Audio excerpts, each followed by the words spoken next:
J'ai analysé 177 pochettes d'albums depuis 43 ans. En fait, c'est toutes les pochettes qui ont été nominées dans la catégorie pochette de l'année à la disque depuis le premier gala en 1979. Puis tout ça, c'était pour essayer de déceler des patterns qui allaient me permettre de prédire qui allait gagner pochette de l'année au gala de cette année en 2023. Je vous explique. Bon, je suis pas trop un gars de gala là, ou de prix en général. Je pense que tout le monde peut aimer ce qu'il veut, puis pas besoin de se chicaner avec ça. Mais par contre, à chaque année, quand la disque sort leur nomination, je torpille vers le press release pour aller voir les nominations d'une catégorie en particulier. Puis cette catégorie-là, c'est pochette de l'année. Selon moi, pochette de l'année, c'est vraiment la catégorie la plus démocratique du gala parce que il y a plein d'autres catégories pour lesquelles moi puis le commun des mortels, on n'est pas vraiment outillés pour juger, tu sais. Puis je parle pas seulement des catégories vraiment industrie comme équipe de relations de presse de l'année ou maison de gérance de l'année, tu sais. Je parle des catégories quand même musicales comme prise de son et mixage de l'année ou arrangement de l'année. Je saurais pas par où commencer, tu sais. Même des catégories comme album rap de l'année, je sais pas, bro, je sais pas tout écouter. Je veux pas être obligé de me faire une tête là-dessus. Écoutez ce que vous voulez, tu sais. Mais pochette de l'année, tout le monde peut avoir un avis relativement défendable là-dessus. La pochette, c'est vraiment la représentation la plus succincte de l'identité d'un album parce que c'est souvent la première chose que les gens vont voir. Même pas besoin de prendre 2-3 minutes pour écouter le premier single ou le vidéoclip. Dès que tu vois la pochette, tu ressens tout de suite quelque chose. Évidemment, je veux pas dire que c'est impossible ou que ça sert à rien de faire des pochettes complexes, remplies de subtilités, qui se découvrent et redécouvrent. Ce que je veux dire, c'est que c'est vraiment le propre de l'art visuel comparé au cinéma ou à la musique, c'est que peu importe la profondeur que tu vas pouvoir aller chercher après, ça a un effet instantané, instinctif, viscéral sur la personne.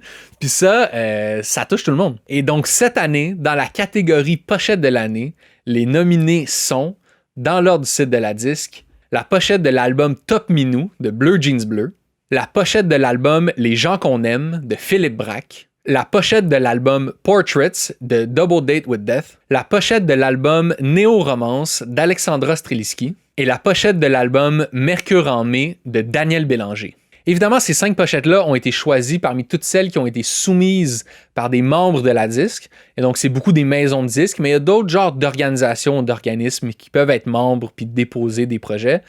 C'est possible de déposer un projet sans être membre, mais ça va venir avec les mêmes genres de frais que si tu étais membre. Fait qu'il n'y a pas vraiment de cash à aller sauver là. Je le mentionne parce qu'il y a beaucoup de gens à qui j'en ai parlé qui n'avaient pas l'air de comprendre qu'il fallait déposer un projet pour être nominé.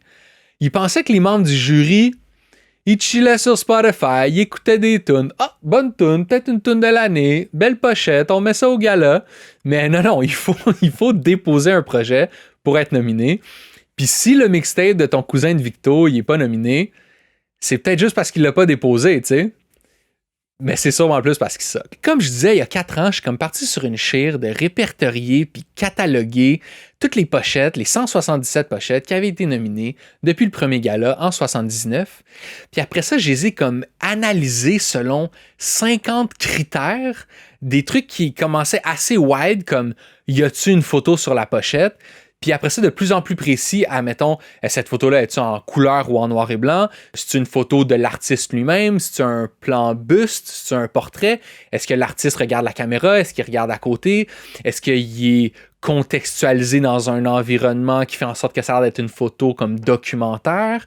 Fait que l'idée derrière tout ça, outre que la curiosité pure, c'était d'essayer de déceler des patterns puis d'utiliser comme le big data pour essayer de créer la pochette ultime. Une genre de pochette Frankenstein qui aurait le plus de chances possible d'être nominée. Une genre d'expérience entre art et actuariat, genre. Alright guys, petite pause dans la vidéo ici pour vous parler d'un truc. Pendant qu'on faisait le montage, Pierre-Luc qui s'occupe des animations, il m'a dit « Yo Will, pourquoi qu'on n'utiliserait pas une intelligence artificielle pour nous dire c'est quoi la pochette ultime, tu sais? » Fait qu'on a fait un paquet de tests, je vais vous les mettre ici pendant que je vous explique, mais au début, ce qu'on a fait, c'est qu'on a donné les 177 pochettes à un AI, puis on lui a dit, hey, analyse ça, fais une synthèse de ce que tu vois, essaye de refaire des pochettes en utilisant les éléments les plus récurrents. Fait qu'il nous a sorti un paquet de pochettes qui sont extrêmement weird et je dirais même souvent comme terrifiantes. Je sais pas si ça pourrait être utilisé comme pochette. Puis après ça, on a essayé des trucs plus précis, genre lui donner juste les pochettes des 5 dernières années, mettons, pour essayer de moins le mélanger.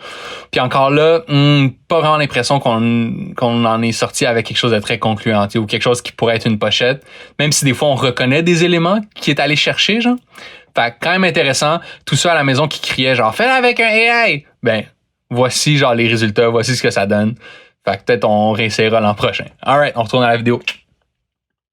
Fait qu'après avoir mis tout ça dans un beau tableau Excel super sexy il y a presque 4 ans, j'ai un peu mis le projet sur la glace parce que, outre la méthodologie extrêmement bric-à-brac derrière tout ça, qui est genre zéro scientifique, je me suis aussi rendu compte que ça servait à rien d'étudier seulement les nominés. Parce que je vais vous faire un exemple. Mettons qu'on a 5 pochettes de nominés, puis que 3 de ces pochettes-là ont une photo de koala dessus, OK? Les 2 autres pochettes, c'est une photo de homard, OK? Fait que là, tu pourrais dire, mes chances sont bonnes d'être nominé si j'ai une photo de koala sur ma pochette. Mais ça, c'est jusqu'à temps que tu te rendes compte que ces 5 pochettes-là ont été prises dans un bassin de 100 pochettes, dont 95 ont une photo de koala dessus.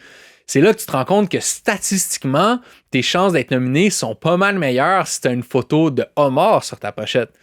Et donc ça voulait dire que pour vraiment dresser un portrait qui allait me permettre de comprendre quel genre de pochette était nominé, fallait que j'analyse toutes les pochettes.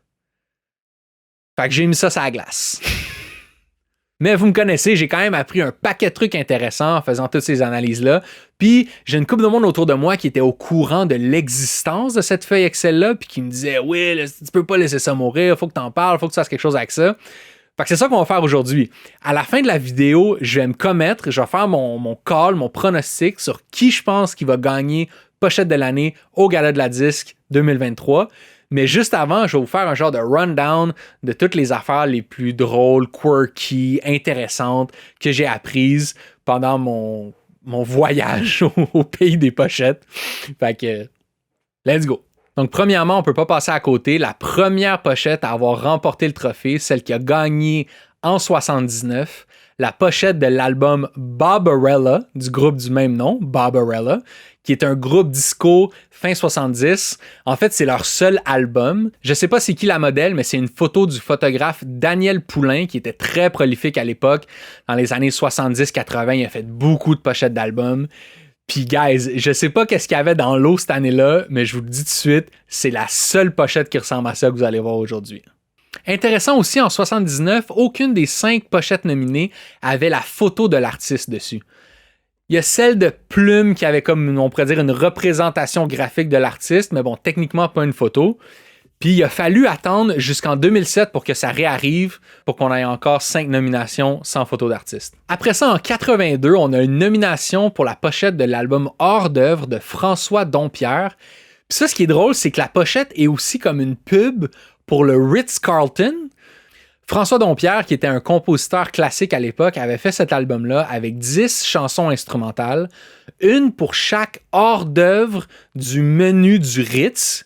Puis la pochette venait avec des recettes pour faire ces hors d'œuvre-là à la maison.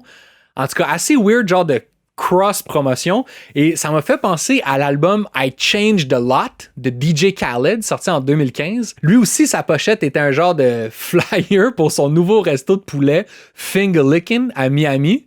Fait que, comme quoi, que tu sais, les bonnes idées. Ensuite, en 85-86, on a Beau Dommage qui est nominé 2 années de suite pour un album live. Beau Dommage au Forum Volume 1 puis Beau Dommage au Forum Volume 2. Puis ça, ce que je trouve très space, c'est que les 2 pochettes sont attribuées à la même firme de design, hein, Beauchesne, Caillé et Associés. Mais regardez ça, OK? En 85, Beau Dommage au Forum Volume 1, la pochette, on dirait un montage photo fait direct dans MS Paint par Monon Carman qui essaye de faire un petit truc pour le 50e de son beau-frère. Puis l'année d'après, en 86, Beau Dommage au Forum Volume 2, fire pochette. Le jacket de tournée shiny avec les couleurs qui pètent, pitché un peu sur le banc du forum avec le slash de lumière qui rentre. On comprend que c'est la fin de quelque chose, on comprend que c'est une célébration. sais, cette année-là, c'est Joe Bocan qui a gagné pour pochette de l'année. Sa pochette était chill, mais celle-là est top shelf, là. Si quelqu'un sait où trouver ce jacket-là, holla at your boy. Après ça, encore une pause pour la catégorie pochette de l'année qui va être off de 89 à 95. Et en 97, c'est là qu'on a la nomination de la pochette de l'album Le Dôme de Jean Leloup. Album mythique, fire pochette. Mais en plus, c'est la première fois qu'une pochette nominée inclut ni le nom de l'artiste, ni le nom de l'album. C'est quelque chose de relativement commun maintenant, mais à l'époque, c'est rare, ça va être le premier. Il va pas gagner, par contre, la première pochette sans nom d'album, sans nom d'artiste qui va gagner, ça va être celle de Violette Pie en 2013. Après ça, Philippe Braque en 2018, Corias en 2019, Claude Pelgag en 2021 et Les Louanges l'an passé en 2022. Fait que vous comprenez qu'on est comme dans une wave, là. Ça va revenir tantôt. Bon, après ça, en 99, là, je sais pas trop comment l'introduire, mais il fallait que je vous la montre. La pochette qui va gagner pochette de l'année, c'est celle de l'album Le Chihuahua de Mara Tremblay. Je dis pas ça pour disrespect sa pochette. C'est pas une de mes préférées, mais je vous le dis, c'est très loin d'être une des pires. Mais c'est peut-être celle qui frappe le plus. Genre, ta voix, pis t'es comme, ouf, ça évoque, tu sais. Fait que je vous la laisse ici. Après ça, en 2002, on a une nomination pour la pochette de l'album Rendez-vous de Sylvain Cossette. Puis, c'est dur à expliquer, mais moi, j'ai toujours aimé cette pochette-là. Je me souviens, mes parents avaient l'album, puis même quand j'étais jeune, je regardais ça, puis j'étais comme fire pochette. La photo est cool, le orange, je pense que c'était comme la bonne couleur pour ça, mais il y a aussi surtout le choix de mettre la liste des chansons sur le cover. Ça fait très mixtape, genre ça fait comme on est allé en studio, on a bossed down une coupe de track, puis genre c'est fire, tu peux l'acheter genre au Metropile, tu sais. J'ai toujours trippé sur cette pochette-là. Ensuite, en 2016, on a la première victoire de Corias, qui est le seul artiste avec une fiche parfaite en termes de nomination pour pochette de l'année. Il a été nominé 2 fois, il a gagné 2 fois. Michel Rivard est celui qui a le plus de victoires pour pochette de l'année, avec 3, mais il a quand même perdu 1 fois. Fait qu'il est pas infaillible, tu sais. Pierre Lapointe est celui qui a été nominé le plus de fois. Il a été nominé pour 7 pochettes. Par contre, il a seulement gagné 1 fois. C'était pour la pochette de son album en concert dans la forêt des Mal-Aimés en 2008. Et Claude Dubois est celui qui a été nominé le plus de fois sans jamais gagner. 4 fois. Sorry, Claude. Bon, on arrive au bout que tout le monde attendait. Drama Time. Qui je pense qui va gagner pochette de l'année à la disque cette année, 2023. OK, avant de se lancer là-dedans, je vais leur dire une dernière fois, guys, ce pronostic-là est le fruit d'une réflexion très subjective. Hein? Je prends en compte ma genre d'expérience pseudo-scientifique à la méthodologie très ding-dong. Je prends en compte les critères d'évaluation qui sont donnés au jury de la disque, qui sont des critères qui, honnêtement, selon mes observations, sont appliqués très loosely quand vient le temps de voter. Puis je prends aussi en compte juste comme mon guts, puis mon feeling, puis mes goûts par rapport à tout ça, tu sais. Fait que, pas de chicane, hein, c'est pour jouer. Fait que, de toute façon, rira bien qui rira le dernier, le 1er novembre prochain, quand on va avoir la réponse. OK? Donc, première chose que je ferais, ce serait d'écarter l'album de Daniel Bélanger. Très cool pochette, mais j'avoue, Dan, je sais pas trop où tu voulais aller avec ça. Je sais pas ce que ça dit sur l'album, ce que ça dit sur toi, ce que ça essaie de communiquer en tant que pochette d'album, tu sais. Fait que pour ces raisons-là, parce que aussi je vois pas comment ça pourrait s'inscrire dans une tendance que j'ai décelée à travers mon expérience. Fait que voilà. No hard feelings, Daniel Bélanger, you're out. Ensuite, on a l'album Portraits ou Portrait de Double Date with Death. Très belle pochette de l'artiste belge Elzo Dirt. Artiste que j'ai découvert en faisant ces recherches-là, mais vous irez voir son site ou son Instagram. Il fait des genres de collages psychédéliques super wild. C'est vraiment intéressant. Puis c'est plein de détails puis de trucs qui se révèlent plus on les regarde, tu sais. Ce qui est le fun aussi, c'est qu'on voit que le groupe a travaillé avec lui sur plusieurs pochettes qui ont comme développé une identité graphique ensemble sur plusieurs albums ou des singles, tu sais. Fait que ça, c'est cool. Mais je pense que dans le contexte du concours ici, c'est peut-être quelque chose d'un peu dépersonnalisé, d'un peu busy, genre, visuellement. Fait que pour ces raisons-là, ça va être le deuxième album, la deuxième pochette que je vais mettre de côté.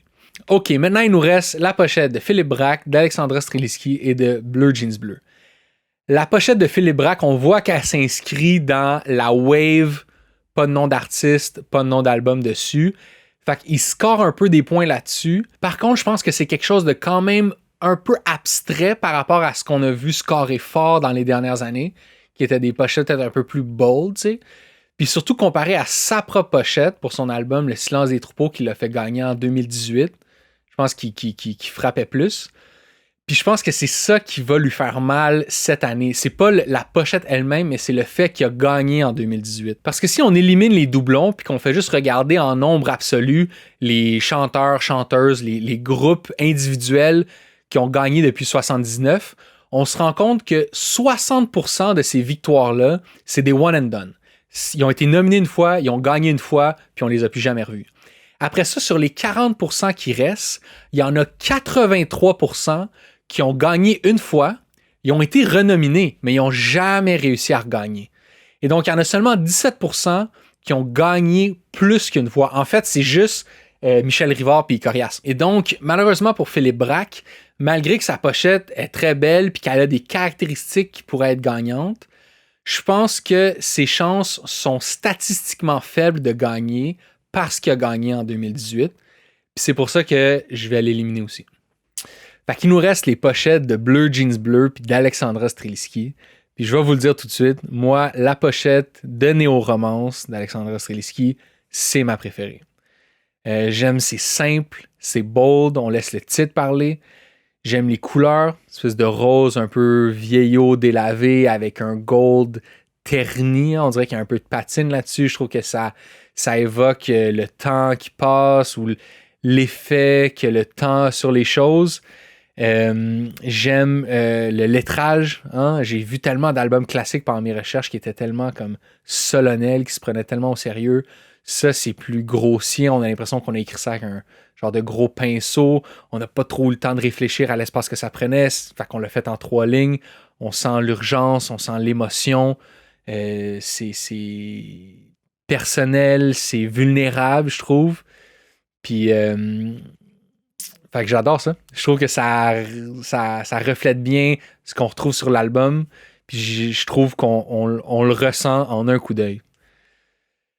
L'album de Bleu Jeans Bleu aussi. Top Minou, je pense que la pochette, elle parle d'elle-même. Puis ce qu'elle dit, cette pochette-là, c'est que ces gars-là, c'est des estis de zinzin. Ça marche très bien. Ça le communique au premier coup d'œil. Le problème avec le zinzin, c'est que ça peut être un peu n'importe quoi. Tu sais, comme là, c'est une barbe à papa qui devient un chien, mais ça aurait pu être une tondeuse qui devient un crocodile ou un montgolfière qui devient un zèbre, je sais pas. Fait qu'il y a moins quelque chose de personnel ou d'unique ou de... Anyways. Là, on commence à rentrer dans une zone où est-ce que vous voyez qu'il y a mes goûts personnels qui rentrent là-dedans. Fait qu'on va s'arrêter là. Et donc, ma prévision, mon pronostic, mon call pour qui va gagner pochette de l'année au Gala de la Disque en 2023 va aller à Alexandra Strelitzky avec son album Néo-Romance. Est-ce que c'est ça ma prévision parce que c'est aussi ma pochette préférée? Peut-être, peut-être pas. Qui sait? On s'en fout. De toute façon, on va avoir notre réponse le 1er novembre prochain à 16h. Ça va être le Gala de l'industrie où est remis ce prix-là pour la pochette de l'année. Et on va voir, man. Moi, je pense que peu importe ce qui arrive ce jour-là, je vais en ressortir vainqueur parce que si Alexandra gagne, ça prouve que j'avais raison. Puis si quelqu'un d'autre gagne, ça prouve que la disque vient de regarder cette vidéo puis qu'ils ont changé le gagnant juste pour me faire un pied de nez. Fait que win-win.